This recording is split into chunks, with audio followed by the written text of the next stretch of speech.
4 ಗಂಟೆಗೆ ವಿಧಾನಸೌಧದ ಕಾರ್ಯಕ್ರಮ ಶುರುವಾಯಿತು. ಶುರುವಾಗುವ ಮೊದಲೇ ಚಿನ್ನಸ್ವಾಮಿ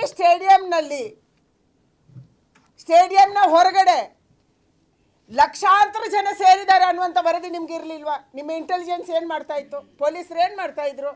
ನಿಮಗೆ ಹೇಳಿಲ್ವಾ? ಅವ್ರಿಗೆ ಹೇಳಿದ್ದಾರೆ. ಅದೇ ಒಂದೇ ದಿನ ಮೆಟ್ರೋದಲ್ಲಿ ಡಬಲ್ ಜನ ಓಡಾಡಿದ್ರು.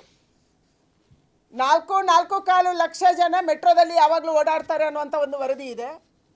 ಅವತ್ತು 9 ಲಕ್ಷಕ್ಕಿಂತ ಜಾಸ್ತಿ ಜನ ಓಡಾಡಿದ್ದಾರೆ ಅಂದರೆ ನಿಮ್ಗೆ ಯಾಕೆ ವರದಿ ಬಂದಿಲ್ಲ?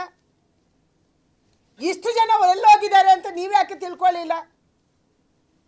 ಅವರೆಲ್ಲರೂ ಕೂಡ ಚಿನ್ನಸ್ವಾಮಿ ಸ್ಟೇಡಿಯಂ ಕಡೆಗೆ ಬಂದರೆ ಬೆಂಗಳೂರಿನ ಪರಿಸ್ಥಿತಿ ಏನಾಗುತ್ತೆ ಅನ್ನುವಂಥದ್ದನ್ನು ಯಾಕೆ ನೀವು ಅರ್ಥ ಮಾಡ್ಕೊಳ್ಳಿಲ್ಲ? ಚಿನ್ನಸ್ವಾಮಿ ಸ್ಟೇಡಿಯಂನ ಹೊರಗಡೆ ಜನ ಸತ್ತಿದ್ದು 3-3:45 ಗಂಟೆಗೆ, ನೀವು ಕಾರ್ಯಕ್ರಮ ಶುರು ಮಾಡಿದ್ದು 4 ಗಂಟೆಗೆ.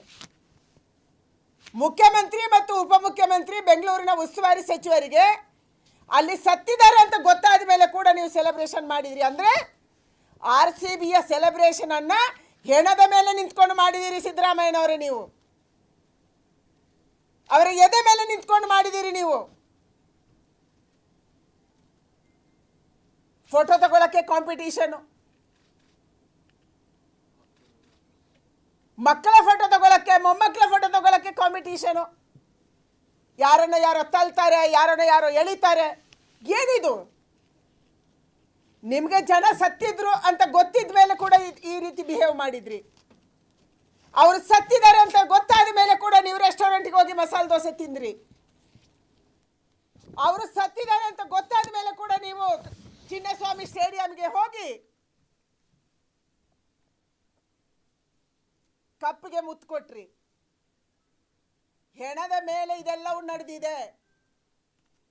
ಒಂದು ಜವಾಬ್ದಾರಿಯುತ ಸರ್ಕಾರ ಈ ತರ ನಡ್ಕೊಳ್ಳಕ್ಕೆ ಸಾಧ್ಯನಾ ಮುಖ್ಯಮಂತ್ರಿಗಳೇ?